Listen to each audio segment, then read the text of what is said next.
बाकी तीनों ने भी मूवेंद्र की ओर देखते हुए भौहें चढ़ाई। वे उन शिष्यों की मृत्यु से बेहद दुखी थे। मूवेंद्र ने पहले इन शिष्यों को बचाने का अपना वादा तोड़ दिया था, दिव्य औषधि पर्वत की ओर भागना चाहता था और अंततः पूर्वी पूर्वज ने उसे थप्पड़ मार दिया था। वह अब ऐसा क्यों कह रहा था?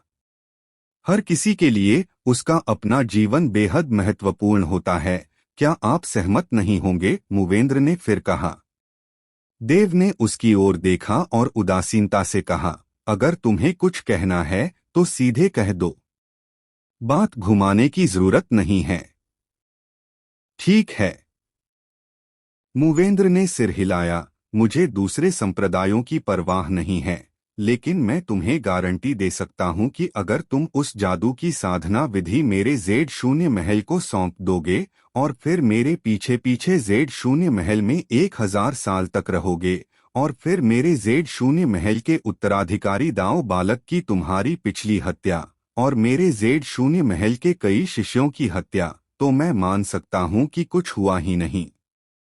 इस समय खासकर जब उसने मंत्र साधना शब्द बोला तो मूवेंद्र की आंखें खुलेआम लालच से भर गईं।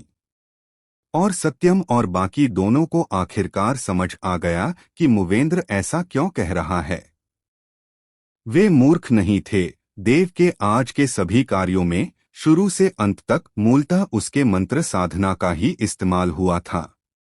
उनकी नजर में उसका ड्रैगन कोर क्षेत्र पूरी तरह से बकवास था, उस पर दोबारा गौर करने लायक भी नहीं।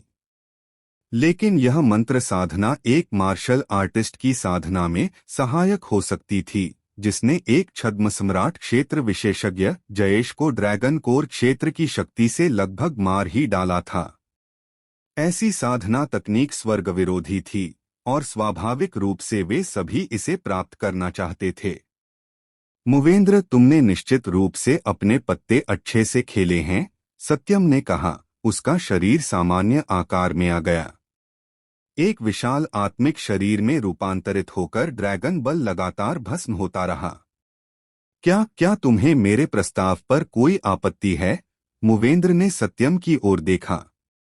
दोनों ने एक दूसरे को देखा, मानो मौन सहमति से। सत्यम जोर से हंस पड़ा। हाँ, बिल्कुल नहीं। रविनाथ और कल्याणी ने भी एक दूसरे को देखा, एक दूसरे की आंखों में उस जादू के लिए उत्सुकता और लालसा देखकर। अगले ही पल वे सभी देव की ओर देखने लगे, मानो उसके उत्तर की प्रतीक्षा कर रहे हों। क्या तुम सब भी ऐसा ही सोचते हो? देव की नजर सत्यम और बाकी दोनों पर पड़ी। सत्यम ने एक पल सोचा, फिर कहा, मूवेंद्र की तरह मैं भी तुमसे वादा करता हूं कि जब तक तुम उस मंत्र साधक को मेरे विशाल द्वीप को सौंप दोगे और 1000 साल तक विशाल द्वीप पर निवास करोगे, मैं केशव की मृत्यु और विशाल द्वीप के हजारों शिष्यों की मृत्यु को नजरअंदाज कर सकता हूं। इसके अलावा अगर तुम मेरे विशाल द्वीप में मेरे महासंप्रदाय की नींव के साथ शामिल हो जाओ तो हम तुम्हें एक महाविशेषज्ञ के रूप में विकसित कर सकते हैं। यह एक ऐसा अवसर है जिसका तुम्हें लाभ उठाना चाहिए। इसके तुरंत बाद रविनाथ और कल्याणी दोनों ने भी इसी तरह बात की, उसे अच्छी तरह से विकसित करने का वादा किया और अगर देव तैयार हो तो उसे अपने महासंप्रदाय में शामिल होने का मौका भी दिया। देव के चेहरे पर शांति बनी रही, लेकिन अंदर ही अंदर उसने उपहास किया। उसके प्रति उनकी घृणा की गहराई को देखते हुए जादू विकसित करने की विधि प्राप्त करते ही वे उसे मारने के लिए उत्सुक होंगे। क्या तुमने सुना?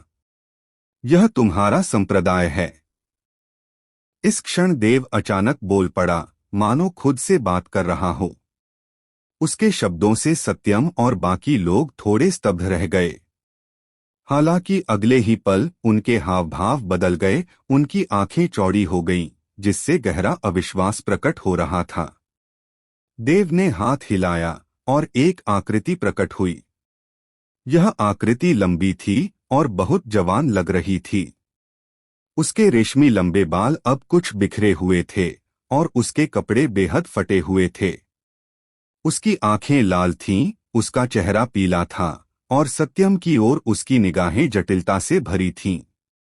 वह जटिलता उदासी, क्रोध, निराशा और दुख थी।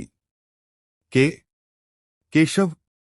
सत्यम को विश्वास नहीं हो रहा था, क्योंकि उसके सामने वाला व्यक्ति कोई और नहीं बल्कि केशव था। सिर्फ सत्यम ही नहीं, बल्कि मुवेंद्र और बाकी दोनों भी वहीं स्तब्ध रह गए। वे हमेशा यही सोचते थे कि लूजू के द्वार पर देव ने केशव, तेजस और अन्य लोगों को पहले ही मार डाला था। उन्होंने कभी उम्मीद नहीं की थी कि वे अभी भी जिंदा हैं। दूसरे चाचा। केशव ने कुछ भारी आवाज में कहा, मेरी जिंदगी उस तथाकथित जादू जितनी भी महत्वपूर्ण नहीं है ना? सत्यम अवाक रह गया। उसने सचमुच केशव के जिंदा होने की उम्मीद नहीं की थी, और ये शब्द अभी अभी केशव ने साफ साफ सुने थे। तुम? सत्यम ने अचानक देव की तरफ देखा। उसकी आंखों में भयानक हत्या का इरादा था। तुमने मेरे खिलाफ साजिश रची। क्या इसे साजिश माना जाता है? देव हल्के से मुस्कुराया, अगर तुम्हें सच में उसकी परवाह होती तो मैं तुम्हारे खिलाफ साजिश कैसे रच सकता था? कमीने। सत्यम ने दांत पीस लिए। एक पल की गंभीर खामोशी के बाद उसने केशव की ओर देखा और कहा, केशव, ऐसा नहीं है कि दूसरे चाचा को तुम्हारी परवाह नहीं है, लेकिन सबको लगा कि तुम मर चुके हो, इसलिए दूसरे चाचा ने ऐसा कहा।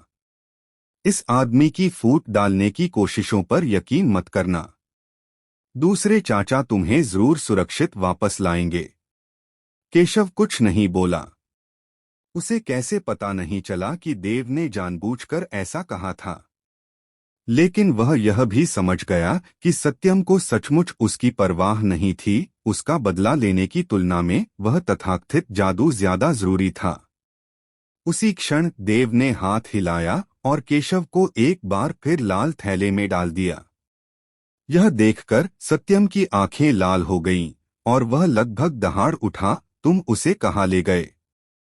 उसे अभी बाहर निकालो। क्या मैं उसके प्राण तुम्हारे हाथ में मौजूद लंबे धनुष के बदले में दे दूं? देव ने मुस्कुराते हुए कहा। सत्यम दंग रह गया। साधना शुरू करने के बाद से ही वह लंबा धनुष उसका सबसे मजबूत खजाना था। अपने लोक में वह यह कैसे नहीं समझ पाया कि उसे सिर्फ 10वां हिस्सा खींचने से ही वह उसी स्तर के लोगों के बीच शिखर पर पहुंच सकता है, और अगर वह उसे 9/10वां हिस्सा खींच ले तो शायद वह और भी ज्यादा शक्तिशाली हो जाएगा। सत्यम इस वस्तु का आदान प्रदान बिल्कुल नहीं करेगा। लेकिन सत्यम यह भी जानता था कि केशव अब उसकी हर बात सुन सकता है। उसे केशव की नहीं, बल्कि केशव के पिता, विशाल द्वीप के तीसरे संत हरिवंश ये की परवाह थी। अगर तुम केशव को नहीं सौंपोगे तो मैं गारंटी दे सकता हूं कि भविष्य में तुम्हें इसका पछतावा होगा, सत्यम ने धीमी आवाज में दहाड़ा। मैं बस तुमसे पूछ रहा हूं, अदलाबदली करनी है या नहीं?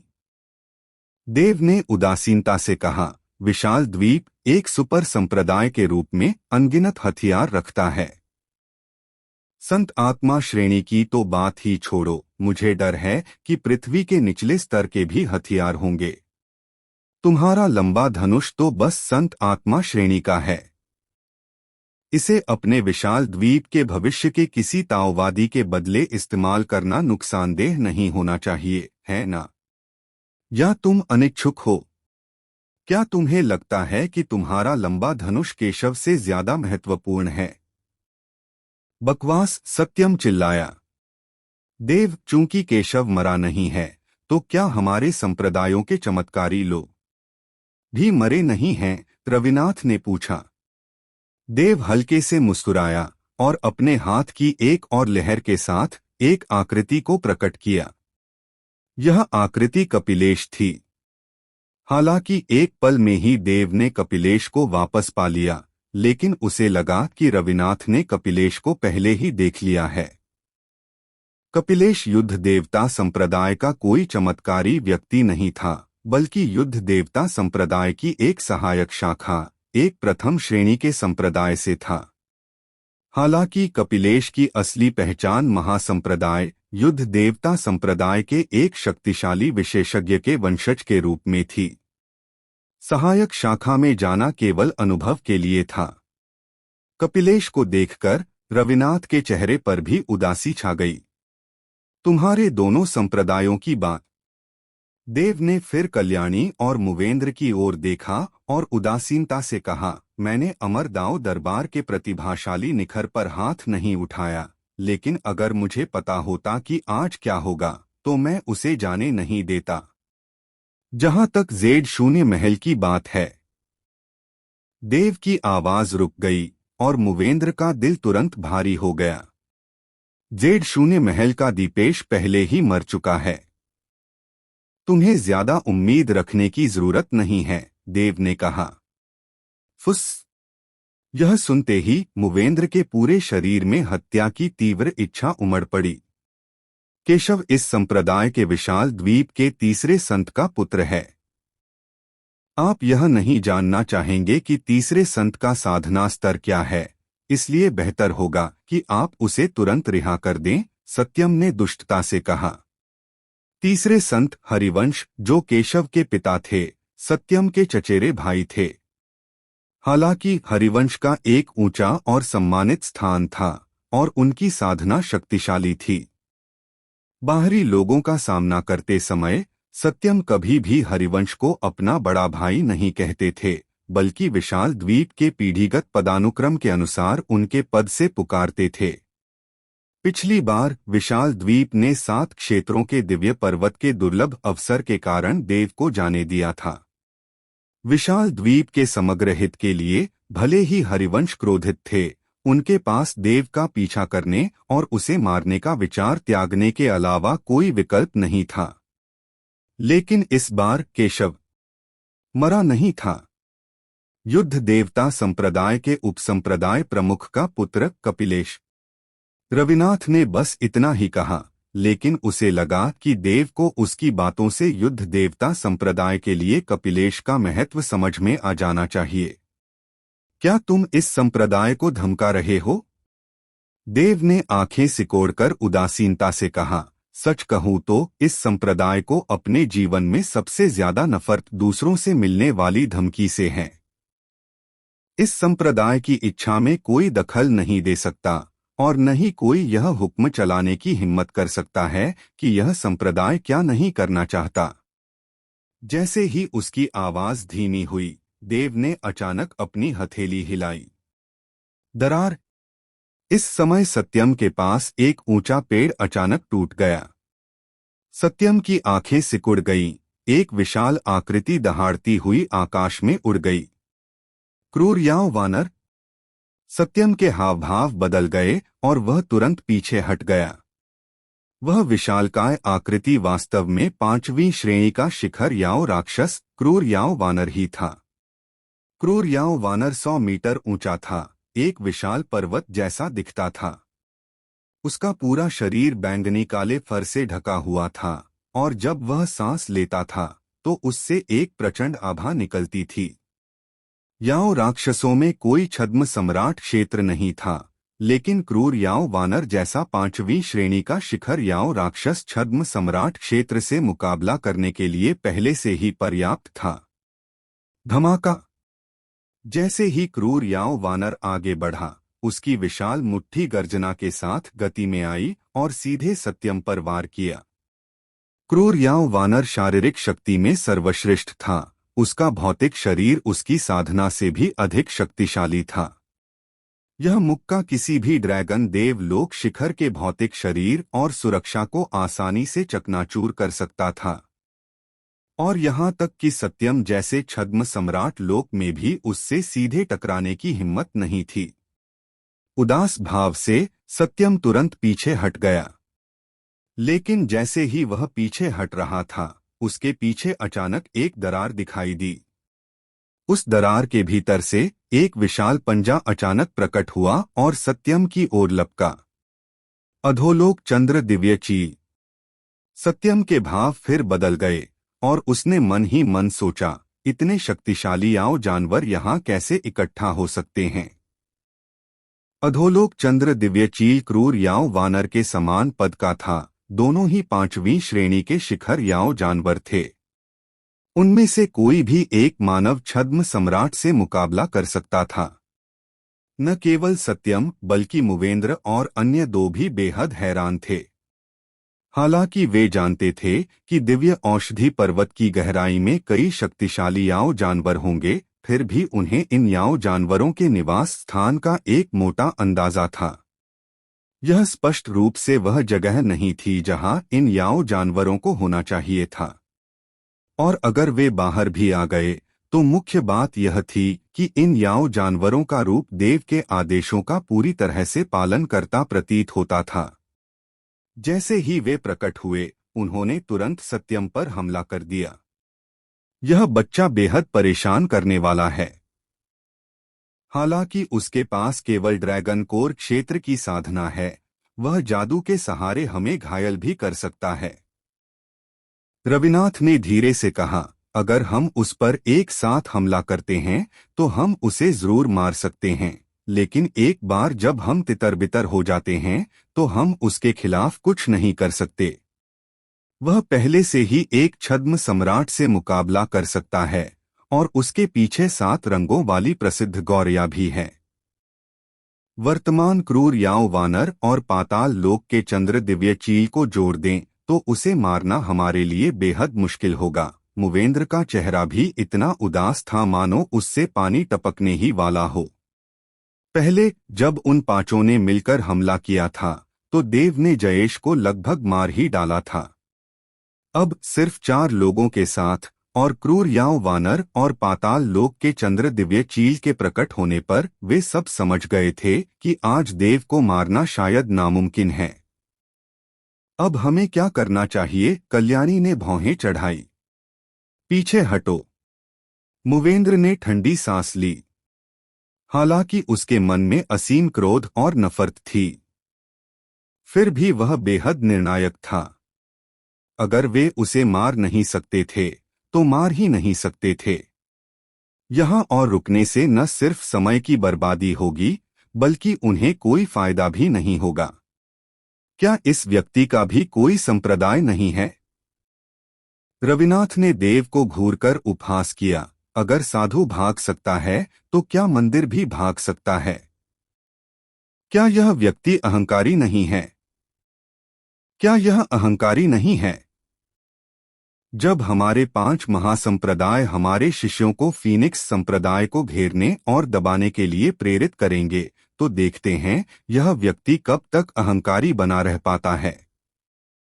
जैसे ही उसकी आवाज धीमी हुई, रविनाथ ने अपने पैर से शून्य क्षेत्र पर थपथपाया और उसकी आकृति सीधे पीछे हट गई। उसी समय मुवेंद्र और कल्याणी ने भी सिर हिलाया।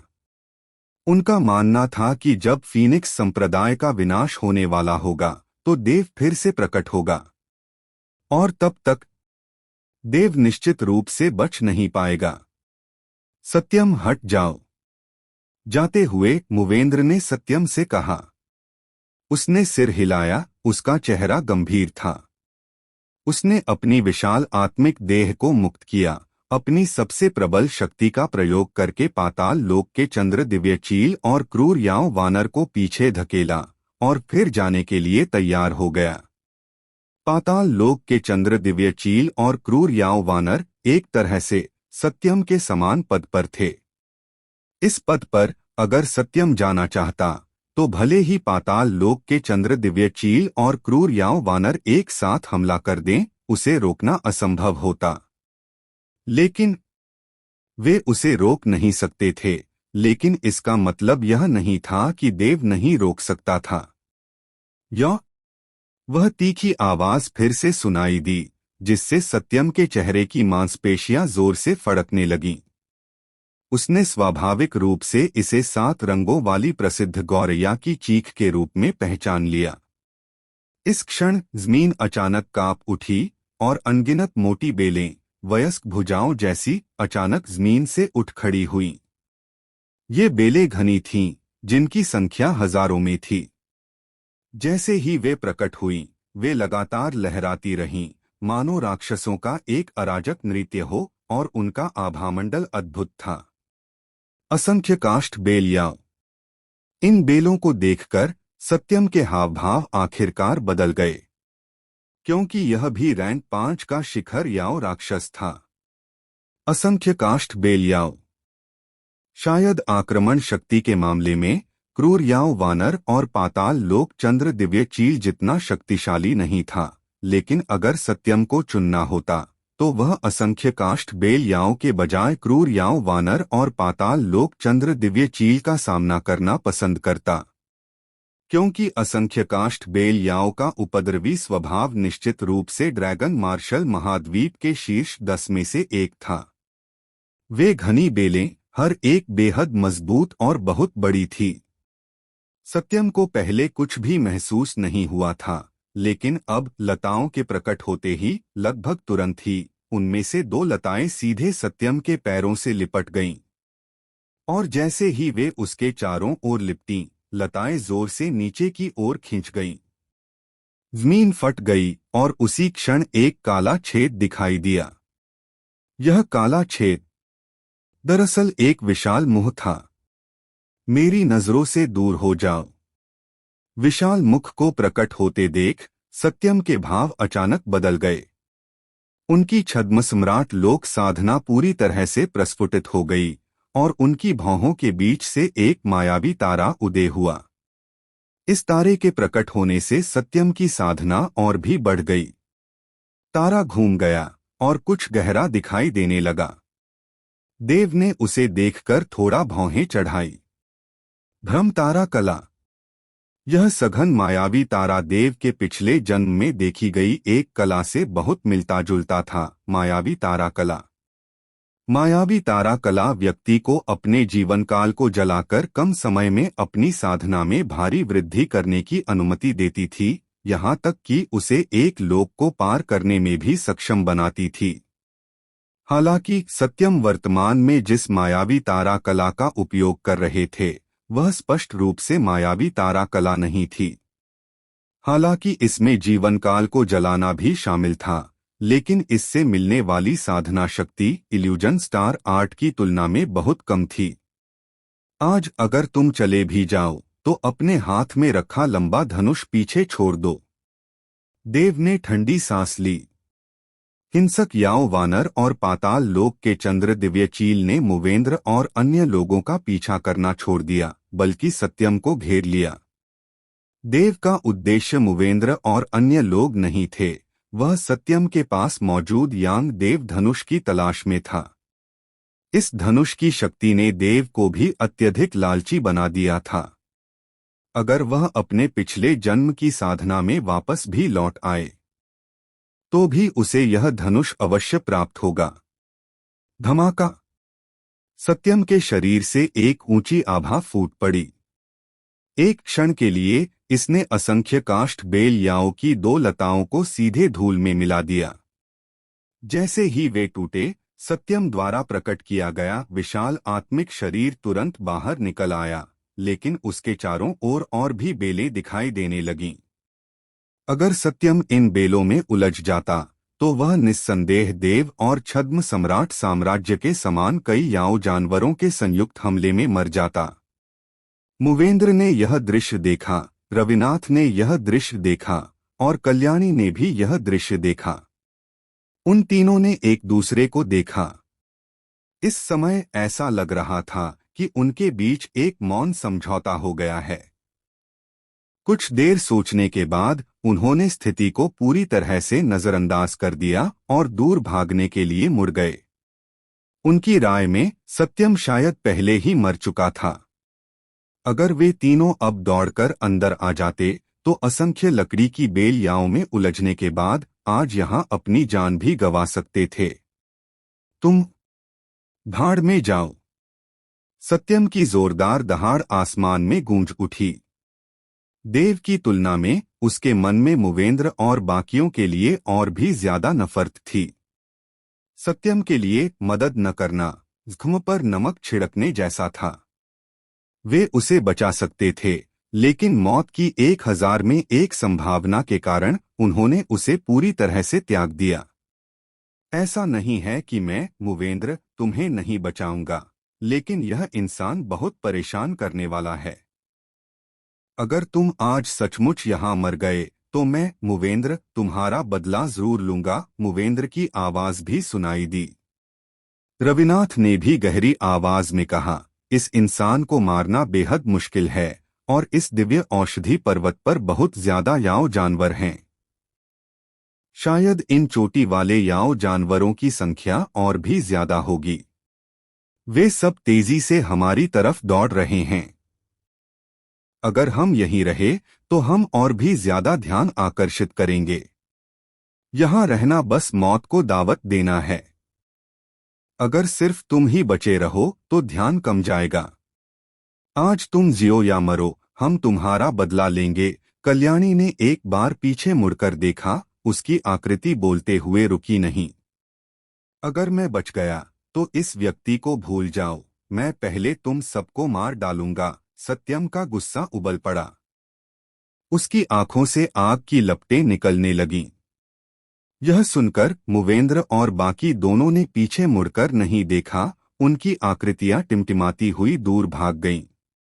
इस समय सत्यम असंख्य लकड़ी की बेल याओं की लताओं में उलझने के कगार पर था। उसका चेहरा लाल हो गया था, जिससे हल्की सी क्रूरता झलक रही थी। उसके हाथ के एक झटके से एक क्रिस्टल प्रकट हुआ। यह क्रिस्टल बैंगनी सुनहरी रोशनी से चमक रहा था। सत्यम ने उसे अपने हाथ में कुचल दिया और साथ ही एक जबरदस्त दहाड़ लगाई। 100 वर्षों की आयु वाले सत्यम 7वें पवित्र पुत्र से कार्य करने का अनुरोध करते हैं। भनभनाहट। उसकी दहाड़ से टूटा हुआ क्रिस्टल अचानक धुंध में बदल गया। शून्य लोक में इस क्षण गुनगुनाहट हुई और एक विशाल भंवर संघनित हुआ। उस भंवर के भीतर से एक आभा निकली। यह आभा जब पहली बार प्रकट हुई तो बहुत मंद थी, लेकिन बहुत जल्दी यह अनगिनत गड़गड़ाहटों की तरह फैल गई और तुरंत एक प्रचंड दबाव में बदल गई जो भंवर से बाहर निकल रहा था। जब यह दबाव प्रकट हुआ तो हिंसक याव वानर का विशाल शरीर उस क्षण हिंसक रूप से कांप उठा और उसके चेहरे पर सचमुच भय का भाव प्रकट हो गया। पाताल लोक के चंद्र दिव्य चील की तीखी आंखें भी सिकुड़ गईं। वह मूल रूप से शून्य लोक में उड़ रहा था, लेकिन मानो उस दबाव से बह जाने के डर से वह तुरंत दूर भाग गया। जमीन पर पड़ी हजारों लताओं ने भी इस क्षण अपनी हिलती हुई लय रोक दी। वे सत्यम पर कब्जा करने ही वाले थे, लेकिन इस क्षण ऐसा लग रहा था मानो समय रुक गया हो और अनगिनत लताएं शून्य लोक में लटकी हुई थीं। देव ने ऊपर देखा। उसकी आंखों में एक ठंडी रोशनी थी और उसके हृदय की गहराइयों से संकट का भाव उमड़ पड़ा। उसने कविशा को पकड़ लिया और तेजी से पीछे हट गया। लेकिन उसके पीछे हटने से उस दबाव का तेजी से फैलाव हुआ। इसके अलावा जैसे ही यह दबाव फैला, एक गहरी काली आंख जो किसी तारे जैसी गहराई बिखेर रही थी, भंवर के भीतर से निकली। सत्यम 100 साल की आयु, क्या तुम्हें यकीन है? भंवर के भीतर से एक धीमी आवाज निकली, फिर भी वह एक गरजती हुई गर्जना जैसी लग रही थी जो आकाश और पृथ्वी में गूंज रही थी। पुष्टि, मैं इसकी पुष्टि करता हूं। सत्यम के हाव भाव उग्र थे। उसने अचानक देव की ओर इशारा करते हुए दांत पीसते हुए कहा, यह व्यक्ति फीनिक्स संप्रदाय का गुरु है और संप्रदाय प्रतियोगिता के दौरान यही वह हत्यारा था जिसने मेरे विशाल द्वीप के 30,000 शिष्यों को मार डाला था। केशव मरा नहीं है, बल्कि इसी व्यक्ति ने उसे पकड़कर कहीं अज्ञात स्थान पर ले जाया है। जब संत इस व्यक्ति को मारेंगे तो उन्हें केशव को भी बचाना होगा। ओह! धीमी आवाज में दिलचस्पी का संकेत दिखाई दिया। हालांकि यह भंवर के भीतर केवल आंखें थीं, लेकिन ऐसा लग रहा था कि यह देव को देख पा रही थी। फीनिक्स संप्रदाय के गुरु, क्या आपने लूजू के द्वार वाली घटना से सबक नहीं सीखा? जैसे ही ये शब्द निकले, भंवर अचानक उमड़ पड़ा और ऊंचे ऊंचे बादल उमड़ पड़े। भंवर के भीतर से एक विशाल हाथ धीरे धीरे बढ़ा। यह हाथ पारदर्शी था। आगे बढ़ते समय यह धीमा लग रहा था, लेकिन पलक झपकते ही इसने देव की पूरी दृष्टि को भर दिया। हालांकि देव तेजी से पीछे हट गया था, हाथ से हजारों मील दूर, फिर भी उसके सिर के ऊपर का आकाश अभी भी उसी हाथ से ढका हुआ था। ऐसा लग रहा था जैसे इस हाथ का अस्तित्व ही स्वर्ग हो। यह ड्रैगन संप्रभु राज्य नहीं है। देव ने गहरी सांस ली। उसके हृदय में संकट की गहरी भावना लगातार कौंध रही थी। वह महसूस कर सकता था कि इस हाथ की शक्ति अत्यधिक थी, स्वर्ग और पृथ्वी को नष्ट करने में सक्षम, लेकिन यह ड्रैगन संप्रभु राज्य बिल्कुल नहीं था। उस भारी दबाव के बीच ड्रैगन संप्रभु राज्य की कोई शाही शक्ति नहीं थी। फिर भी यह सत्यम के छद्म सम्राट राज्य से कहीं ज्यादा था। एक दूसरे की तुलना में, हालांकि वे एक ही पद के थे, वे बिल्कुल एक ही स्तर पर नहीं थे। स्वर्ग और पृथ्वी के बीच यही अंतर था, एक देवता और एक नश्वर के बीच की दूरी। विशाल द्वीप के 7वें पवित्र पुत्र प्रणीत विशाल द्वीप के 2 पवित्र संतों में से एक हैं, जिनका उपनाम वारिधि नहीं है। कविशा के चेहरे पर चिंता के भाव थे और वह फुसफुसाई, प्रणीत 2000 साल से भी ज्यादा उम्र के हैं। उन्होंने 800 साल पहले ड्रैगन सम्राट क्षेत्र में प्रवेश करने का प्रयास किया था, लेकिन असफल रहे और छद्म सम्राट क्षेत्र विशेषज्ञ बन गए। छद्म सम्राट क्षेत्र विशेषज्ञ बनने के बाद वे तुरंत एकांतवास में चले गए, जो अब तक जारी है। 800 साल बीत चुके हैं और उनकी शक्ति सामान्य छद्म सम्राट क्षेत्र विशेषज्ञों से कहीं ज्यादा है। देव चुप था। वह स्वाभाविक रूप से इस असमानता को महसूस कर सकता था। अपनी वर्तमान साधना के साथ एक ड्रैगन कोर क्षेत्र विशेषज्ञ की शक्ति एक 5वें क्रम के ग्रैंड मैजिस्टर के साथ मिलकर वह सत्यम जैसे छद्म सम्राट क्षेत्र विशेषज्ञ से मुश्किल से ही मुकाबला कर सकता था। अपनी सारी कुशलताएं इस्तेमाल करने के बाद भी वह जयेश को नहीं मार सका। विशाल द्वीप के 7वें पवित्र पुत्र प्रणीत जयेश और अन्य लोगों से क्षेत्र के मामले में पहले ही बहुत आगे निकल चुके थे। यह एक क्षेत्र का अंतर था। शायद प्रणीत की नजर में ये तथाकथित छद्म सम्राट चींटियों से ज्यादा कुछ नहीं थे, जिन्हें हाथ के एक झटके से आसानी से मारा जा सकता था। जैसा कि विशाल द्वीप के 7 पवित्र संतों में से एक से अपेक्षित था। देव ने गहरी सांस ली। उसकी आंखें चमक रही थीं जब उसने आकाश की ओर देखा। हथेली धीरे धीरे नीचे दब गई, मानो वह नहीं चाहती थी कि देव जल्दी मर जाए। अदृश्य दबाव ने आसपास के शून्य क्षेत्र को दबा दिया, जिससे 10,000 ली के भीतर सब कुछ काला हो गया। वानबाओ मंडप। देव ने देखा कि हथेली नीचे आने ही वाली थी, लेकिन इस क्षण उसने अचानक ऊपर देखा। तुमने एक बार इस संप्रदाय से वादा किया था कि तुम 3 बार कार्रवाई करोगे। अब तुम्हारे पहले कदम का समय आ गया है। यह सुनकर सत्यम, जो पहले एक क्रूर भाव और राक्षसी हत्या के इरादे से बना हुआ था, तुरंत स्तब्ध रह गया। उसने भी ऊपर देखा, मानो यह देखना चाहता हो कि देव ने जो कहा वह सच है या झूठ। वह एक छद्म सम्राट क्षेत्र विशेषज्ञ था और 500 से ज्यादा वर्षों तक जीवित रहा था। उसका शेष जीवनकाल 500 वर्षों से भी कम था। इस समय उसने 7वें पवित्र पुत्र को कार्रवाई करने के लिए पूरे 100 वर्ष का जीवनकाल लगा दिया था। अगर उसे अभी भी रोका जाता और वह देव को मारने में असमर्थ होता, तो उसके हृदय का आक्रोश शायद उसे डुबो देता। तुम मुझसे झूठ बोल रहे हो। सत्यम ने देव को घूरा। उसने किसी भी उतार चढ़ाव का आभास नहीं किया था। क्या तुम्हें लगता है कि वानबाओ मंडप सचमुच तुम्हें बचाएगा? मैं अंबर परिवार की युवा मिस के साथ तुम्हारे रिश्ते से अनजान नहीं हूं, लेकिन सिर्फ इसी के लिए तुम चाहती हो कि वानबाओ मंडप कुछ करे। नामुमकिन। सत्यम ने ठंडी सांस ली। देव ने कोई जवाब नहीं दिया, बस शून्य लोक की ओर देखता रहा। उसी समय स्वर्गीय सृष्टि का दिव्य कड़ाही उसके हाथ में फिर से प्रकट हो गया। सच कहूं तो देव को यकीन नहीं था कि वानबाव मंडप सचमुच कुछ करेगा। अगर वह ड्रैगन कोर लोक का विशेषज्ञ होता या ड्रैगन गॉड लोक का विशेषज्ञ भी होता तो वानबाव मंडप शायद तुरंत पहुंच जाता। लेकिन इस स्तर पर विशाल द्वीप के एक संत से सीधे लड़ते हुए देव को यकीन नहीं था कि वानबाव मंडप सचमुच उसके लिए इतना जोखिम उठाएगा।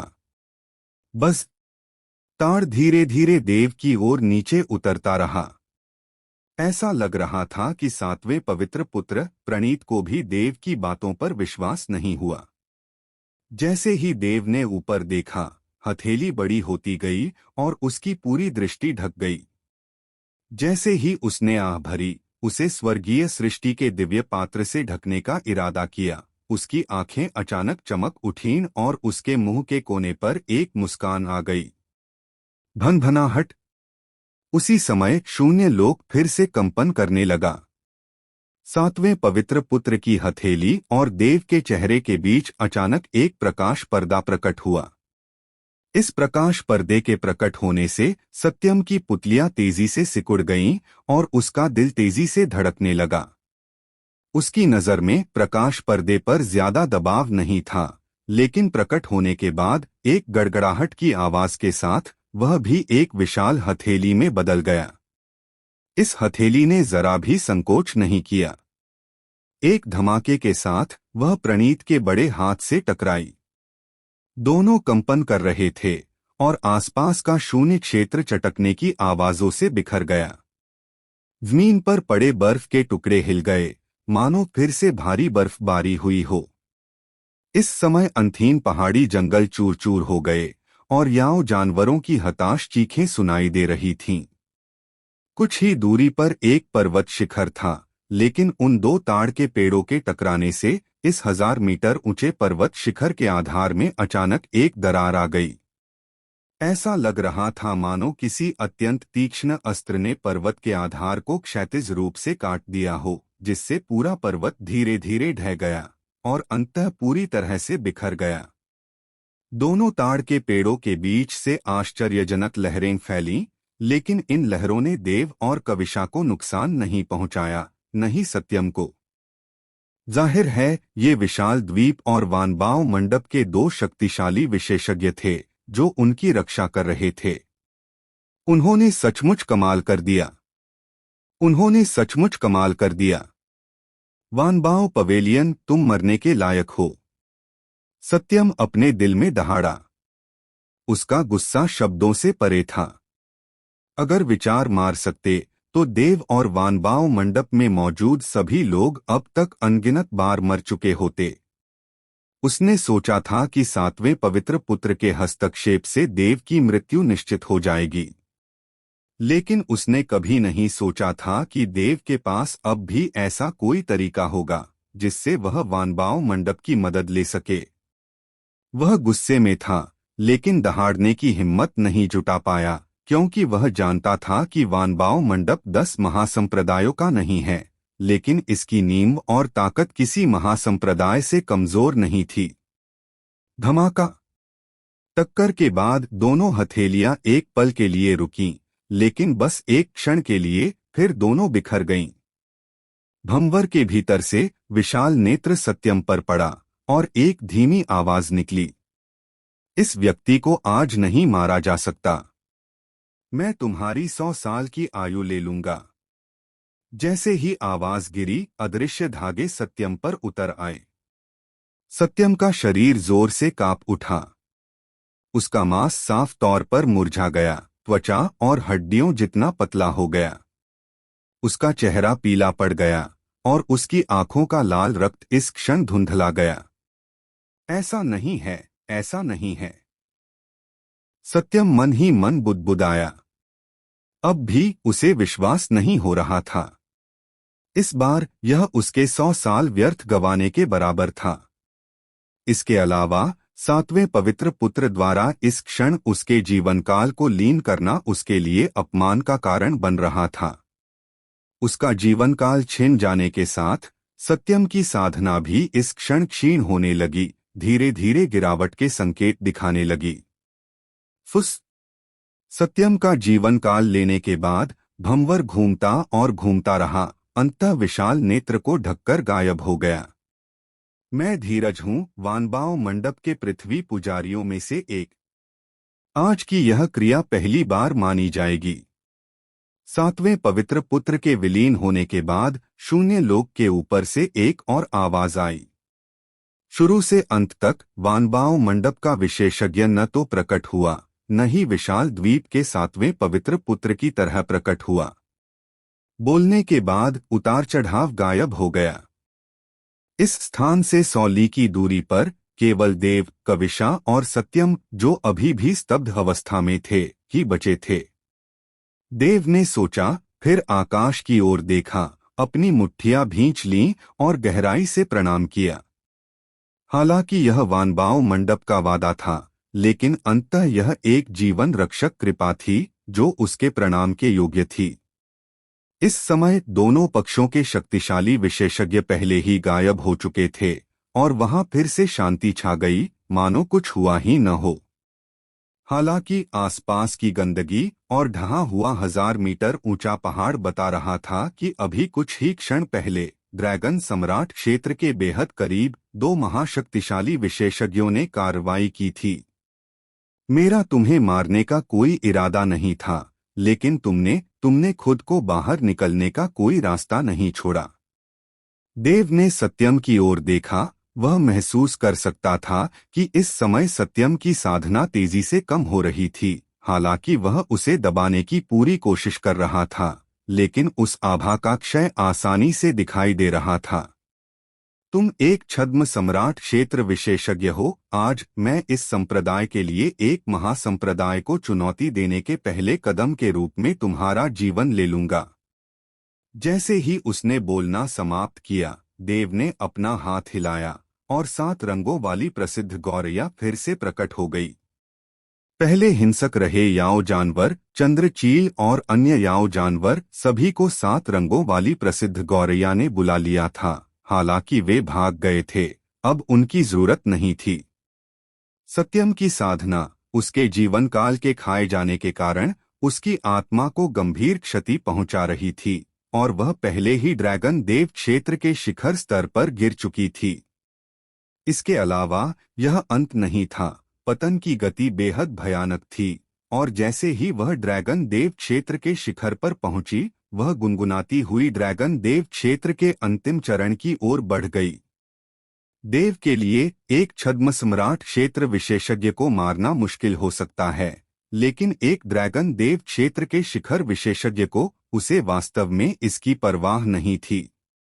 फुस उसकी आकृति चमक उठी, सीधे सत्यम की ओर बढ़ रही थी। इसके अलावा जैसे ही वह आगे बढ़ा, देव ने अपने ड्रैगन कोर क्षेत्र और जादुई साधना को मिलाकर एक के बाद एक 3 घूंसे बरसाए। शून्य क्षेत्र को चकनाचूर कर दिया और सत्यम पर प्रहार किया। उसी समय 7 रंगों वाली प्रसिद्ध गौरैया ने भी एक तेज चीख मारी। उसका शरीर तुरंत बड़ा हो गया, उसके पंख फड़फड़ाने लगे और एक झटके में वह सत्यम के ऊपर पहुंच गई। अपना मुंह खोलकर भयानक लपटें उगलने लगी। सत्यम के मन में निराशा छा गई। वह जानता था कि आज उसके पास कोई रास्ता नहीं है। देव, यह तुम्हारी किस्मत है कि तुम जीवित हो, लेकिन अब ज्यादा देर नहीं लगेगी जब तुम जरूर मृत्यु में मेरे साथ जाने के लिए पाताल लोक में उतरोगी। सत्यम ने देव की ओर देखा, अब और विरोध नहीं कर रहा था। धमाका!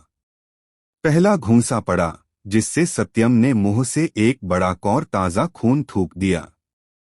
दूसरा मुक्का लगा और दहाड़ के बीच सत्यम की आकृति पूरी तरह से ढह गई।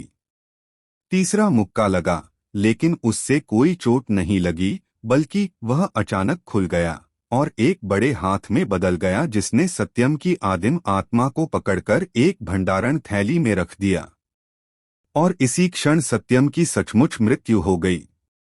7 रंगों वाली प्रसिद्ध गौरैया की लपटें सत्यम तक नहीं पहुंची। वह देव की ओर देखे बिना नहीं रह सकी। उसकी आंखों में कुछ नाराजगी दिख रही थी। हूँ? देव ने अपने हाथ में मौजूद आदिम आत्मा को देखा, जो उसे गहरी नाराजगी भरी आंखों से घूर रही थी, और एक लंबी आह भरते हुए उसे भंडारण थैली में रख दिया। एक छद्म सम्राट क्षेत्र विशेषज्ञ को मारना वाकई मुश्किल होता है।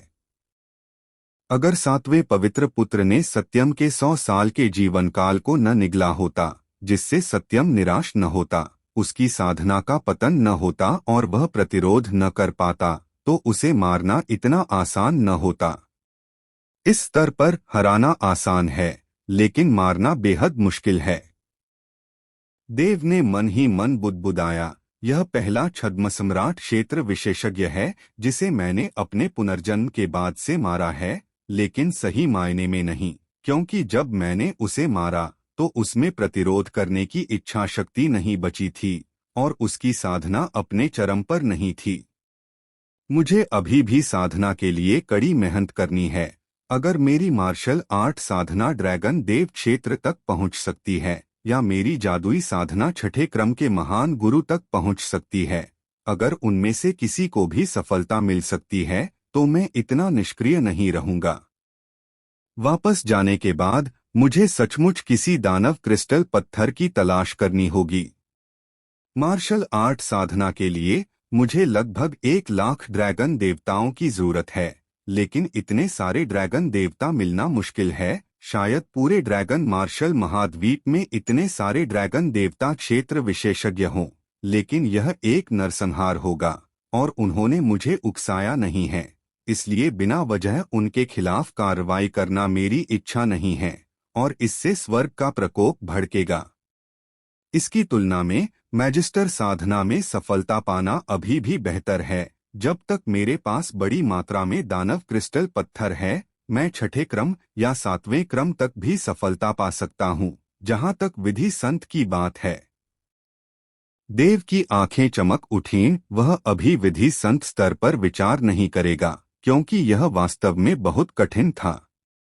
अपने वर्तमान स्वरूप की तो बात ही छोड़िए, अपने पिछले जन्म में भी उसने सफलता पाने के लिए अपनी समझ पर भरोसा नहीं किया, बल्कि एक छोटा रास्ता अपनाया। देव के अनुसार अगर यह केवल जादुई साधना पर आधारित होता, तो एक ग्रैंड मैजिस्टर 5वां स्तर एक ड्रैगन देव क्षेत्र विशेषज्ञ से लड़ सकता था, एक छठे क्रम का महान मैजिस्टर एक छद्म सम्राट क्षेत्र विशेषज्ञ से लड़ सकता था, और एक 7वें क्रम का आर्कमाज एक ड्रैगन संप्रभु क्षेत्र विशेषज्ञ से लड़ सकता था। अगर वह सचमुच विधि संत तक पहुंच सकता है, तो केवल पहला स्तर ही एक ड्रैगन आदरणीय से लड़ने के लिए पर्याप्त होना चाहिए। ड्रैगन मार्शल महाद्वीप आखिरकार एक उजाड़ ग्रह ही है। हालांकि यहाँ के मार्शल कलाकार भी साधना में अत्यंत शक्तिशाली हैं, फिर भी वे तारों वाले आकाश में स्थित क्षेत्रों की तुलना में बहुत पीछे हैं। विधि संत विधि देव ये ऐसे क्षेत्र हैं जिन्हें संत क्षेत्र द्वारा भी मान्यता प्राप्त है। एक बार जब वह उस स्तर तक पहुंच जाता, तो एक विधि संत के रूप में उसकी शक्ति में जबरदस्त बदलाव आते। लॉसेंट अगर यह सिर्फ दानव क्रिस्टल पत्थर पर निर्भर है, तो चाहे बहुत सारा हो, इसे तोड़ना नामुमकिन है। देव ने एक पल सोचा, फिर बस सोचना बंद कर दिया। 7 रंगों वाली प्रसिद्ध गौरैया को शेन्यांग की लकड़ी पर खड़ा करके अपनी स्थानिक अंगूठी में डाल दिया। यह सब करने के बाद देव ने अपने हाथ के इशारे से एक अंगूठी निकाली। देव ने कविशा की ओर देखा और दोनों एक साथ टेलीपोर्टेशन एरे की ओर चल पड़े। लेकिन इसी समय देव के कदम रुक गए और उसकी नजर अचानक जमीन पर पड़ी। जमीन पर पड़ी बर्फ, जो 1 साल पहले रुक गई थी लेकिन कभी पिघली नहीं थी, अब कांप रही थी। इस कांपने के साथ बर्फ तेजी से पिघली, जैसा कि देव ने पहले अनुमान लगाया था। यह पारदर्शी पानी में नहीं, बल्कि खून के रंग के पानी में पिघली। जिस क्षण यह पिघली, जमीन से एक भयानक खूनी आभा उठी। देव ने ऊपर देखा और पाया कि पिघलती बर्फ एक छोटे से धब्बे से लेकर 1 झांग, 10 झांग, 100 झांग, 1000 झांग तक फैलती जा रही थी। आखिरकार देव को जमीन पर सिर्फ खून के रंग का पानी ही दिखाई दे रहा था। खूनी आभा बेहद तीखी थी, मानो अनगिनत जाने ली गई हों। क्या हुआ? कविशा स्तब्ध होकर सब कुछ देखता रहा, बुदबुदाया, क्या यह बर्फ नहीं है? यह खूनी लाल क्यों हो गई? स्वर्ग और पृथ्वी का महासंकट आने वाला है। देव ने गहरी सांस ली, जमीन पर पड़े खून को देखा और कहा, चलो चलें, टेलीपोर्टेशन का समय लगभग पूरा हो गया है। कविशा ने सिर हिलाया, जमीन पर पड़े खून को देखते हुए उसकी भौहें थोड़ी सिकुड़ गईं और देव के साथ टेलीपोर्टेशन एरे में कदम रखा। जैसे ही दोनों ने अपना टेलीपोर्टेशन शुरू किया और टेलीपोर्टेशन एरे गायब हो गया, जमीन पर पड़ा खून अचानक हिल गया। मानो खून के भीतर कोई छिपा हो, खून धीरे धीरे फूलता गया और अंततः पूरी तरह से एक आकृति में बदल गया। यह वही रक्तवर्ण आकृति थी जो कांटों से ढकी और अत्यंत क्रूर चेहरे वाली थी, जिसका अनुमान देव ने पहले ही लगा लिया था। इस पहली क्रूर आकृति के प्रकट होने के साथ ही दूसरी, तीसरी, 10,000वीं आकृति भी प्रकट हो गई। चारों ओर देखने पर पूरा दिव्य औषधि पर्वत असीम और अंतहीन उन क्रूर आकृतियों से भर गया। घनीभूत ये आकृतियां एक पल में 10,000 से 1,00,000 और फिर 10,00,000 में बदल गईं। इसी क्षण दिव्य औषधि पर्वत के मध्य क्षेत्र से 3 दिव्य विचार प्रकट हुए। इन 3 दिव्य विचारों की शक्ति धरती को हिला देने वाली थी, यहाँ तक कि 7वें पवित्र पुत्र प्रणीत और वानबाओ मंडप के पृथ्वी पुजारी धीरज से भी अनगिनत गुना ज्यादा शक्तिशाली, जो पहले प्रकट हुए थे। अगर देव इस समय यहाँ होते तो वे जरूर महसूस कर पाते कि ये 3 दिव्य विचार एक निर्विवाद दबाव से भरे हुए थे। उस दबाव में दिव्य औषधि पर्वत पर सभी याओ जानवर इस समय कांप रहे थे। वह दबाव एक ड्रैगन सम्राट का दबाव था। दहाड़ दिव्य विचार तेजी से बाहर निकले और फिर तुरंत वापस लौट गए। जैसे ही वे वापस लौटे, एक धरती हिला देने वाली गर्जना गूंजी। यह ध्वनि लाखों गड़गड़ाहटों जैसी थी, जो नीचे गड़गड़ाहट कर रही थी, शून्य क्षेत्र को मथ रही थी, कभी न रुकने वाली। यह दिव्य औषधि पर्वत के मध्य क्षेत्र से तेजी से दिव्य औषधि पर्वत की गहराई तक और फिर दिव्य औषधि पर्वत के बाहरी इलाके तक फैल गया और अंततः दिव्य औषधि पर्वत के प्रवेश द्वार को तोड़कर बाहर मंच पर मौजूद सभी ढीले साधकों, साथ ही मुवेंद्र और अन्य जो अभी अभी लौटे थे, के हाव भाव अचानक बदल गए। ड्रैगन संप्रभु क्षेत्र। मुवेंद्र और अन्य लोगों की आंखें चौड़ी हो गईं, उन्हें विश्वास नहीं हो रहा था। वे पीछे मुड़े और दिव्य औषधि पर्वत की ओर देखा। प्रवेश द्वार पर अचानक एक प्रकाश की किरण प्रकट हुई, जो उस गर्जना से फैलती हुई प्रतीत हुई, जिसने दिव्य औषधि पर्वत को सीधे बंद कर दिया। यह रविनाथ का चेहरा भी सदमे से भर गया। वे जानते थे कि ड्रैगन मार्शल महाद्वीप की 7 खतरनाक भूमियों में से एक दिव्य औषधि पर्वत पर ड्रैगन संप्रभु क्षेत्र के याओ जानवर जरूर होंगे, लेकिन ऐसे याओ जानवर आसानी से प्रकट नहीं होते। इस समय निकली दहाड़ में स्पष्ट रूप से तात्कालिकता और आशंका झलक रही थी। क्या हुआ?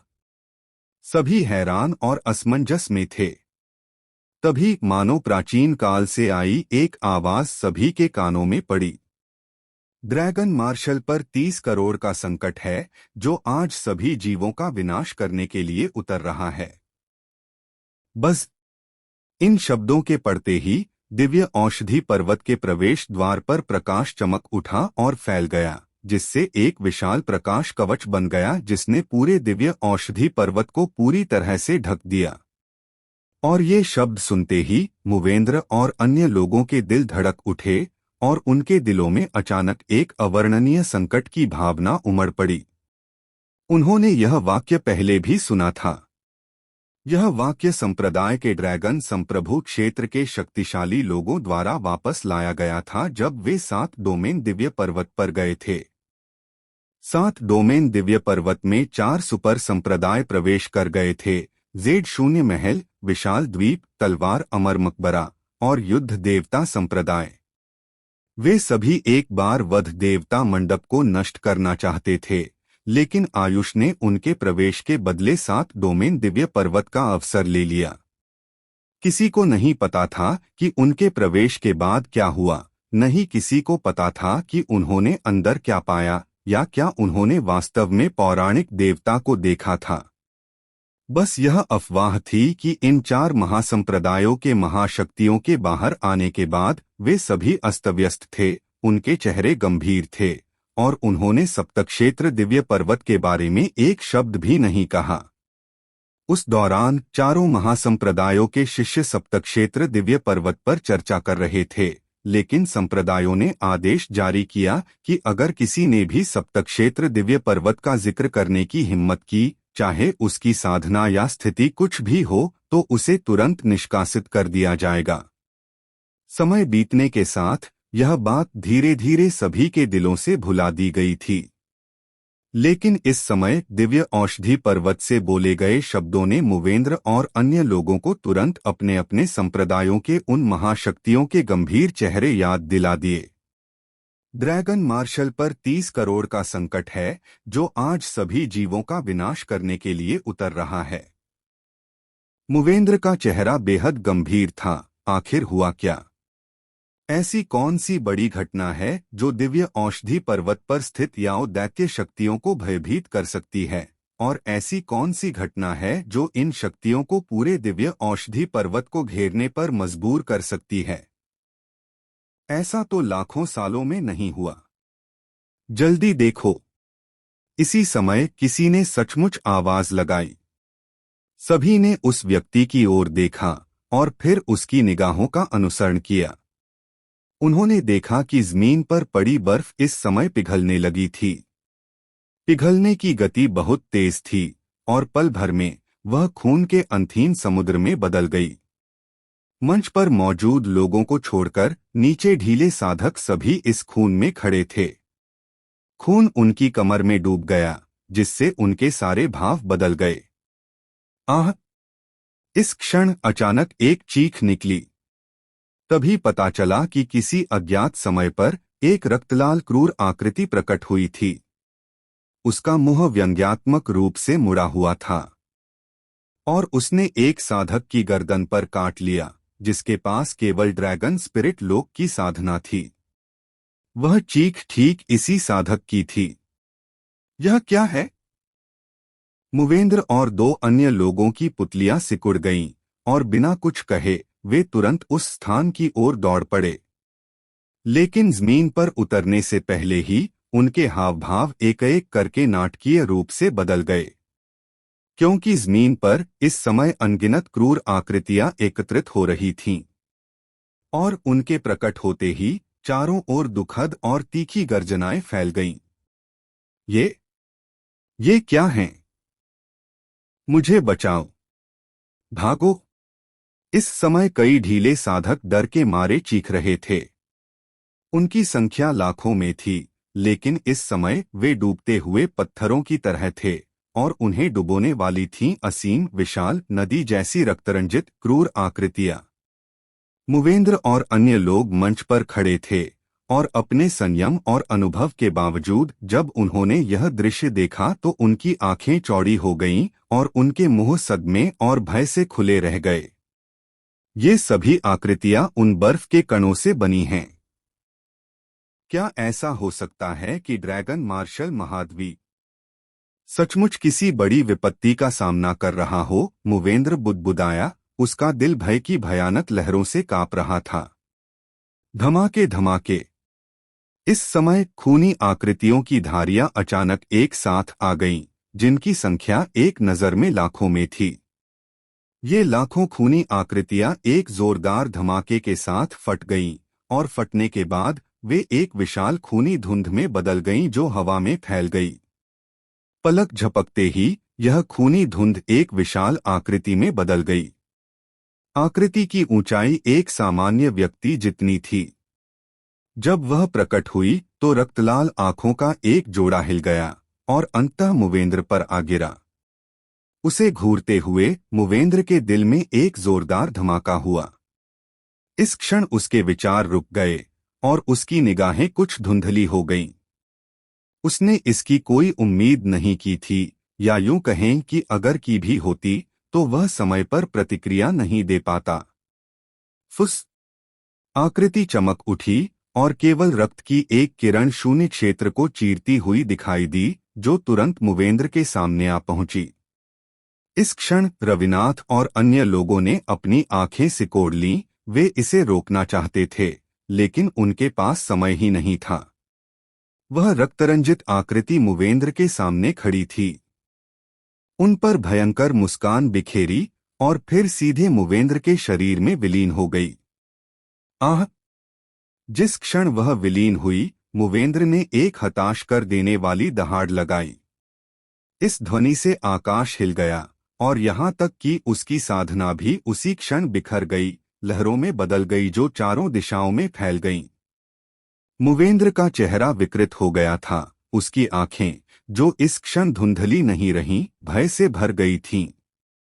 उसके माथे की नसें उभर आईं और उसका चेहरा लाल हो गया, मानो वह उस क्रूर आकृति से जूझ रहा हो।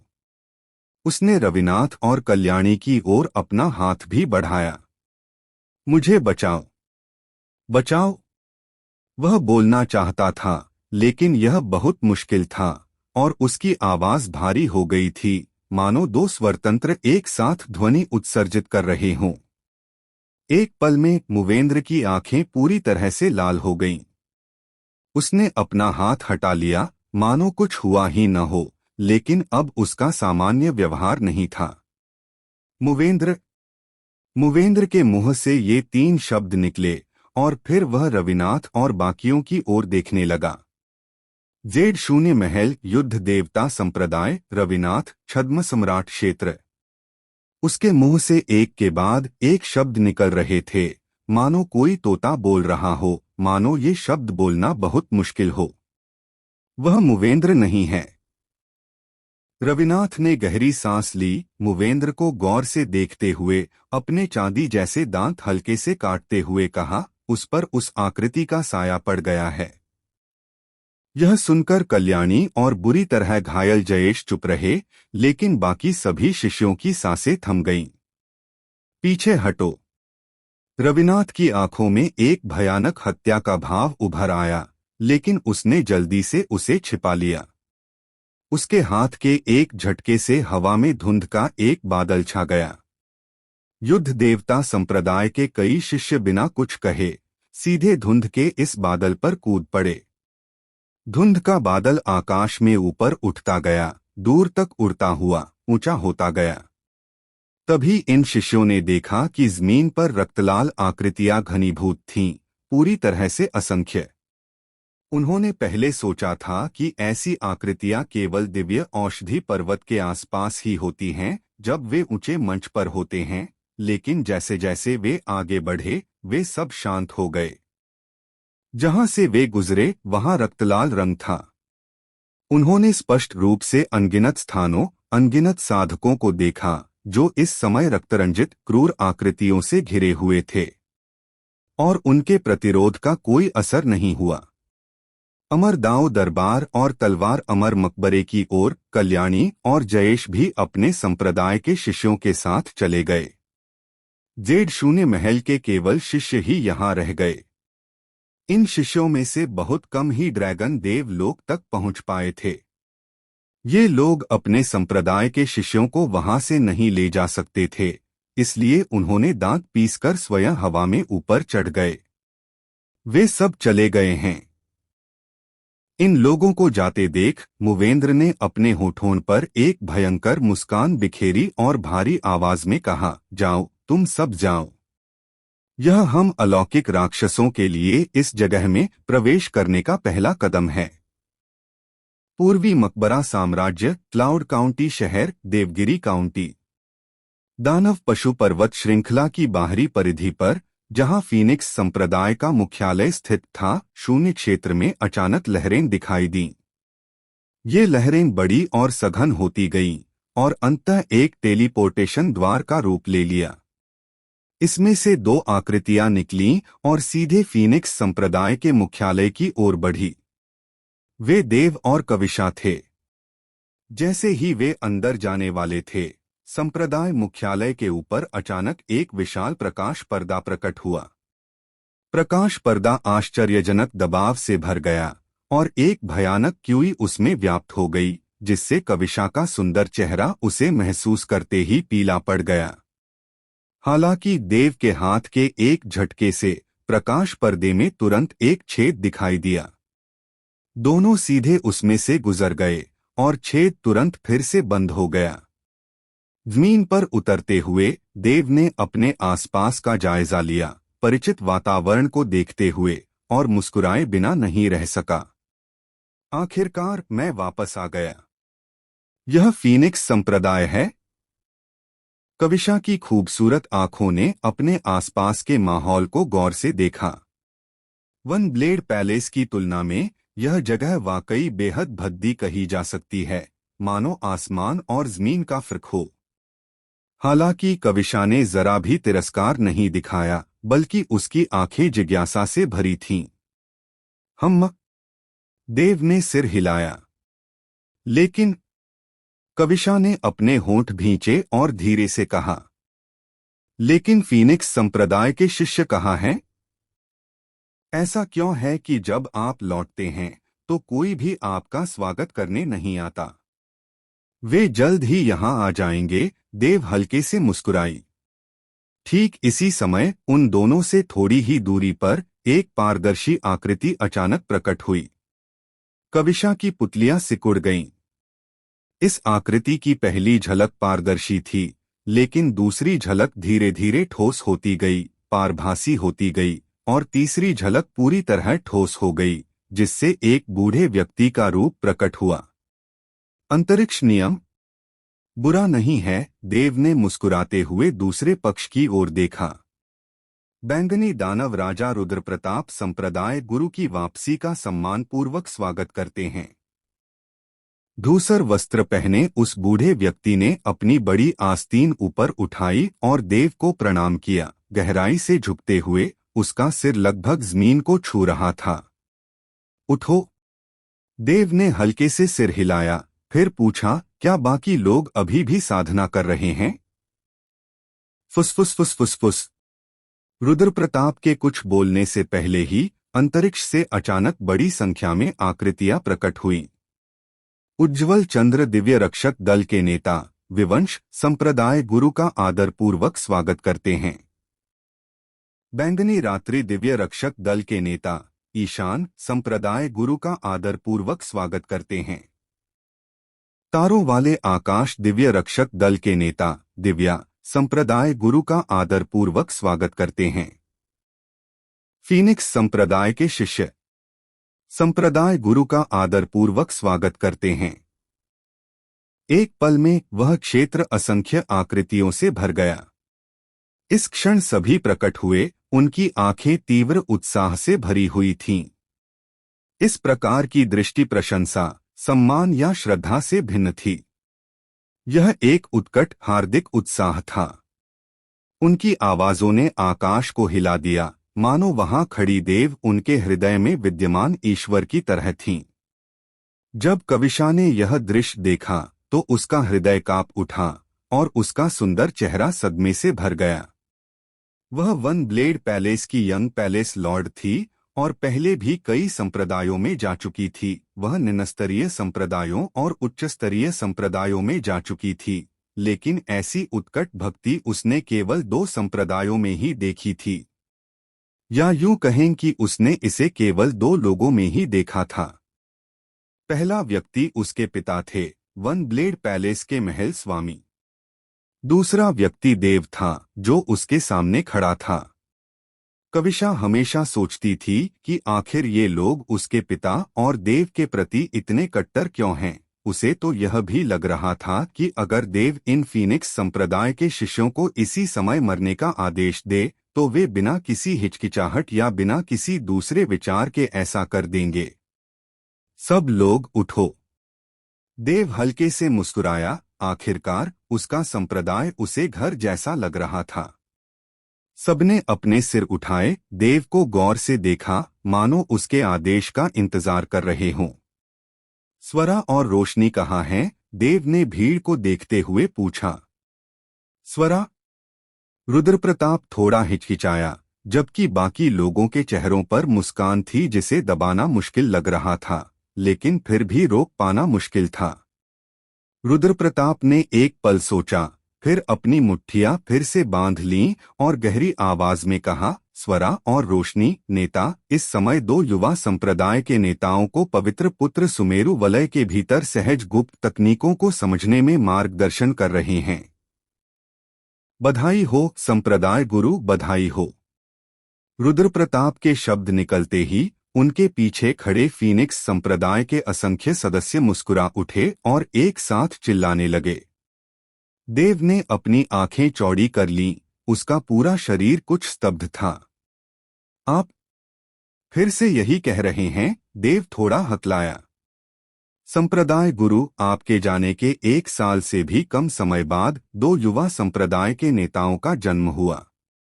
अब तक लगभग उम्र के हिसाब से वे पहले से ही 3 साल के हैं, रुद्रप्रताप ने कहा। भनभनाहट। देव के मन में बस एक भनभनाहट सी महसूस हुई, मानो पूरी दुनिया ढहने वाली हो। इस पल सबसे पहले उसके मन में यह ख्याल नहीं आया कि उसके बच्चे कैसे हैं, बल्कि सिया। देव ने एक बार कहा था कि इस जन्म में वह सिर्फ सिया से ही शादी करेगा, लेकिन अब अनजाने में ही उसके बच्चे भी हो गए थे। उसे स्वाभाविक रूप से पता था कि ये बच्चे जरूर रोशनी के ही होंगे, और पिछली बार उनके बीच जो हुआ था उसी की वजह से यह दिन आया था। बच्चे? देव बुदबुदाया, उसकी सांसें तेज हो गईं। अपने पिछले जन्म में वह लगभग 10 करोड़ साल जिया था, इस जन्म में उसका पुनर्जन्म हुआ था। लेकिन दोनों जन्मों को मिलाकर यह पहली बार था जब उसके बच्चे हुए थे, और जब हुए तो एक साथ 2। देव ने बच्चों की अवधारणा के बारे में कभी नहीं सोचा था।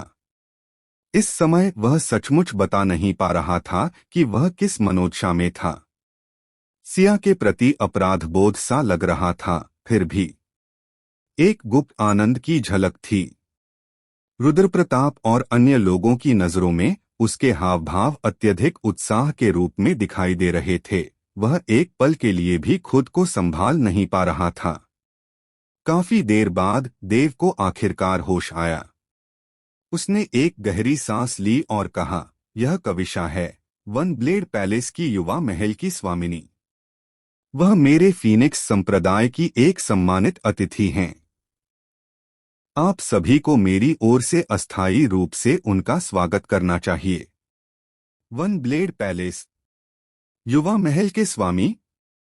रुद्रप्रताप और अन्य लोग थोड़े स्तब्ध रह गए और कविशा की ओर उनकी निगाहें तुरंत बदल गईं। सुपर संप्रदाय वन ब्लेड पैलेस सभी को ज्ञात था, कोई भी इससे अनजान नहीं था, खासकर वन ब्लेड पैलेस की कथा, जो वास्तव में रहस्यमय रंगों से भरी थी। जैसा कि संप्रदाय के गुरु से उम्मीद की जाती है, उसके वन ब्लेड पैलेस के यंग पैलेस लॉर्ड से भी संबंध हैं। लेकिन यह कोई और औरत क्यों है?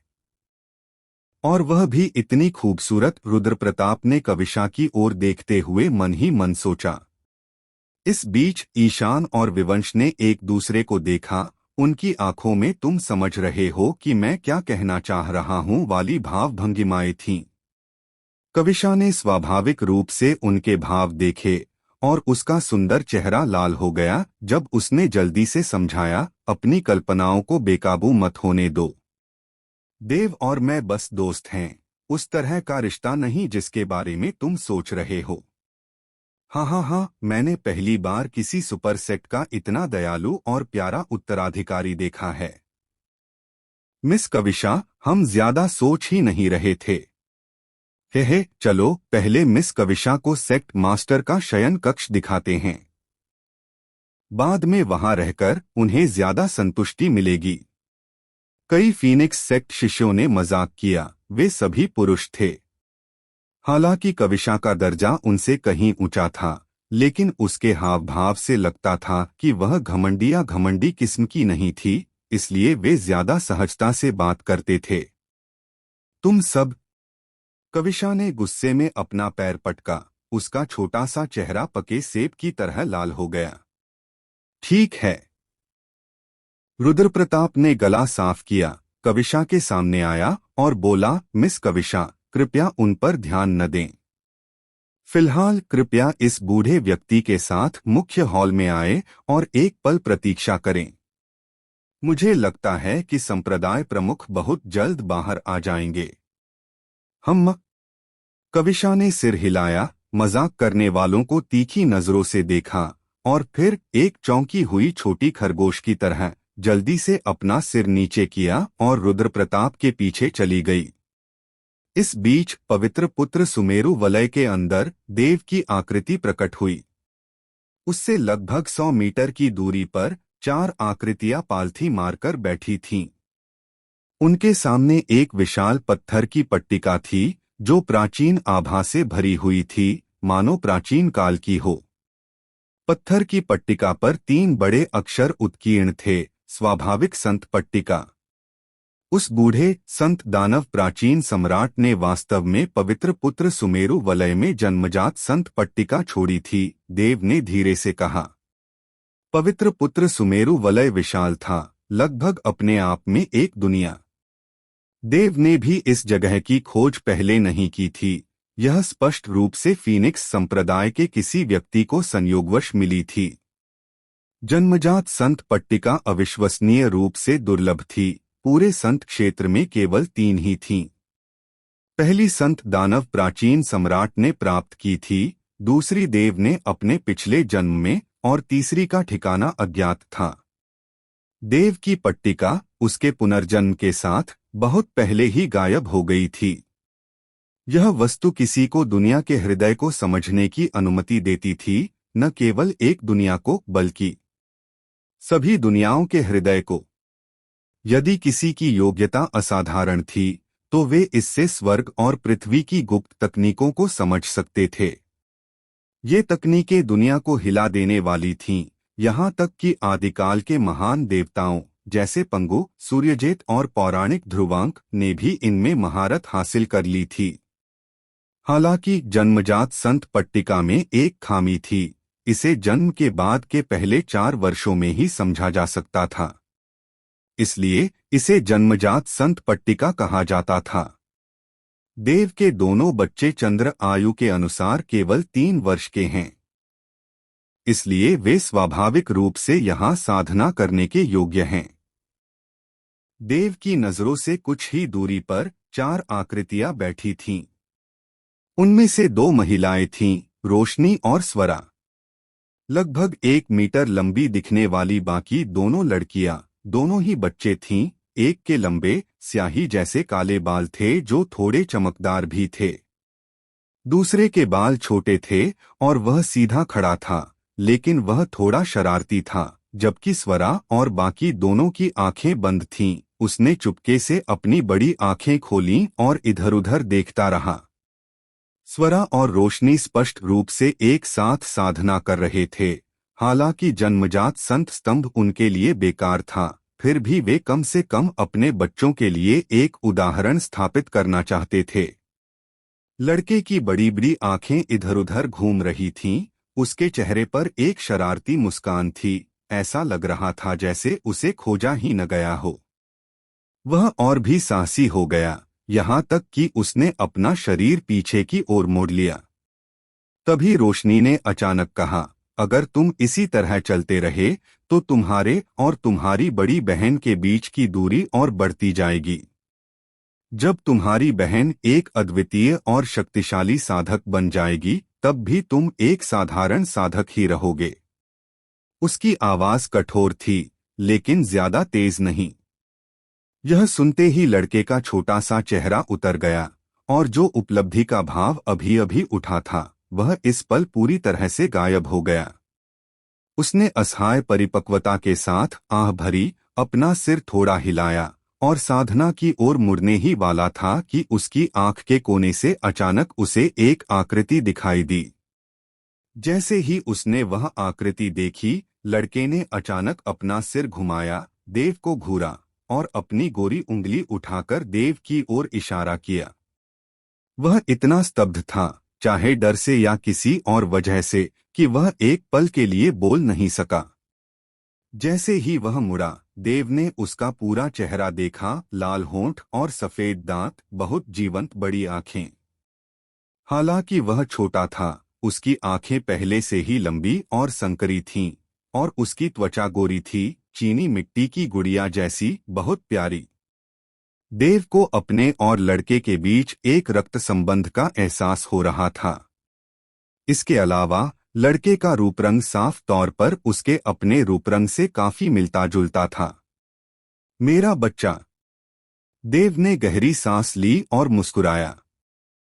अंदर आने से पहले उसे समझ नहीं आ रहा था कि इसे कैसे स्वीकार करे, उसे समझ नहीं आ रहा था कि रोशनी या स्वरा का सामना कैसे करे। हालांकि जैसे ही उसने बच्चे को देखा, सारी अनिश्चितता गायब हो गई। उस पल देव को बस इतना पता था कि यह उसका बच्चा है, उसका बेटा और बेटी। यहाँ तक कि सिया भी उस लड़के को देखते ही उसके दिमाग से ओझल हो गया। यह रक्त संबंध था, अमिट। चाहे कितनी भी बड़ी घटनाएं घटे, उसके बच्चे हमेशा उसके बच्चे ही रहेंगे। यह कोई जिम्मेदारी नहीं थी। इस पल देव का मन तो बस एक पल के लिए उस लड़के को गले लगाने का कर रहा था। अभी भी मुड़कर नहीं देखा। रोशनी फिर बोली, और इस बार उसकी आवाज काफी तेज थी, जिससे लड़का चौंक गया। उसके शब्दों से लड़के की प्रतिक्रिया हुई और वह हकलाते हुए बोला, माँ, तुम्हारी बहन इस जन्मजात संत स्तंभ से 2 दिव्य और सांसारिक गुप्त कलाएं सीख चुकी है, जबकि तुमने सिर्फ एक ही सीखी है। प्रतिभा के मामले में तुम अपनी बहन से कम नहीं हो, लेकिन तुम बहुत आलसी हो। अगर तुम अपनी जवानी में कड़ी मेहनत नहीं करोगे तो बुढ़ापे में पछताओगे। रोशनी ने खर्राटे भरे, उसकी आवाज और भी कठोर हो गई। माँ, मैं। लड़के के चेहरे पर नाराजगी साफ दिखाई दे रही थी। वह अपनी माँ को बताना चाहता था कि यहाँ कोई प्रकट हुआ है, लेकिन उसकी माँ उसे बोलने का मौका ही नहीं दे रही थी। तुम पूरी उम्र में 2 साल के हो चुके हो और बस 2 साल बाकी हैं। साधना के लिए यही सबसे अच्छा समय है। अगर तुम इसी तरह टाल मटोल करते रहे तो जब तुम्हारे पिता लौटेंगे तो देखना कि वह तुम्हें कैसे सजा देते हैं। रोशनी ने फिर लड़के को बीच में ही टोक दिया। लेकिन लड़का आगे बोलने ही वाला था कि स्वरा ने कहा, हालांकि तुम्हारी माँ थोड़ी सख्त हैं, लेकिन आखिरकार वो गलत नहीं हैं। वो जो भी करती हैं, तुम्हारे भले के लिए करती हैं। 4 साल का होने के बाद तुम ये जगह छोड़कर बाहर की दुनिया देख सकते हो, लेकिन बाकी 2 साल तुम्हें यहीं रहना होगा। आंटी तुम्हारे साथ रहेंगी, ठीक है? लड़के ने अपने छोटे छोटे होंठ फुला लिए, उसके चेहरे पर और भी ज्यादा नाराजगी साफ दिखाई दे रही थी। उसने अपनी माँ की तरफ देखा, फिर अपनी आंटी की तरफ। वो अपनी बात कहना चाहता था, लेकिन बहुत छोटा होने की वजह से वो उतना बोल नहीं पा रहा था। स्वरा और रोशनी की बातों से उसके शब्द दब गए और एक पल के लिए उसका छोटा सा चेहरा बेचैनी से लाल हो गया। तुम्हारी माँ सही कहती है, अगर तुम जवानी में मेहनत नहीं करोगे तो बुढ़ापे में पछताओगे। हालांकि पिताजी निराश हो सकते हैं, लेकिन वो तुम्हें सजा बिल्कुल नहीं देंगे।